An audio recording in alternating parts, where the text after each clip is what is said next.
किसी छोटे से गांव में एक पुरानी हवेली खड़ी थी जो हमेशा से ही डरावनी कहानियों का हिस्सा रही थी। लोग कहते थे कि वहां एक आत्मा बसी हुई है जो रात के अंधेरे में लोगों को अपने पास बुलाती थी। कई लोग वहां गए लेकिन कोई वापस नहीं लौटा। एक रात गांव के एक युवक राजीव ने अपनी दोस्तों से सुन रखी इस कहानी को चुनौती देने का फैसला किया। वह हवेली तक गया और वहां रात बिताने की योजना बनाई।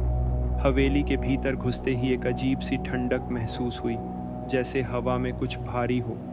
जैसे ही उसने लाइट जलाई, दीवारों पर काले धब्बे दिखे जो जैसे धीरे धीरे उभरते जा रहे थे। राजीव को लगा कि ये बस हवेली का पुराना फर्नीचर और दीवारों का जाल हो सकता है, लेकिन जैसे ही वह आगे बढ़ा, उसे एक धीमी सी आवाज़ सुनाई दी, मुझे बचाओ, कोई तो मुझे निकालो। राजीव घबराया, लेकिन फिर उसने सोचा ये तो कोई इल्यूजन है। वह और अंदर बढ़ा और तभी अचानक लाइट चली गई। अंधेरे में वह सर्द हवाओं की आवाज़ें सुन सकता था और उसे ऐसा लगा जैसे किसी ने उसके पास आकर कहा, तुम भी मेरे जैसा बनोगे, अब कोई बचाव नहीं है। राजीव डरते हुए जल्दी से बाहर भागने की कोशिश करने लगा, लेकिन अचानक से दरवाजे बंद हो गए।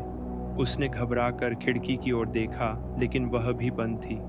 तभी एक साया उसकी आंखों के सामने आया। वह एक महिला का रूप था जिसकी आंखें घबराई हुई थीं और चेहरे पर डर था।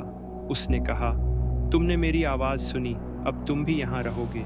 राजीव ज़ोर ज़ोर से चिल्लाया, लेकिन उसकी आवाज़ हवेली की दीवारों में समा गई। कुछ देर बाद सुबह हुई और गांव वालों ने हवेली के पास से एक चुप्पे सी आवाज़ सुनी, मुझे बचाओ।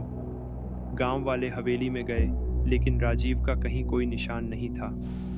उस रात के बाद हवेली में जाने की हिम्मत किसी ने नहीं की। लेकिन अब भी गांव में हर रात एक आवाज़ गूंजती है, मुझे बचाओ।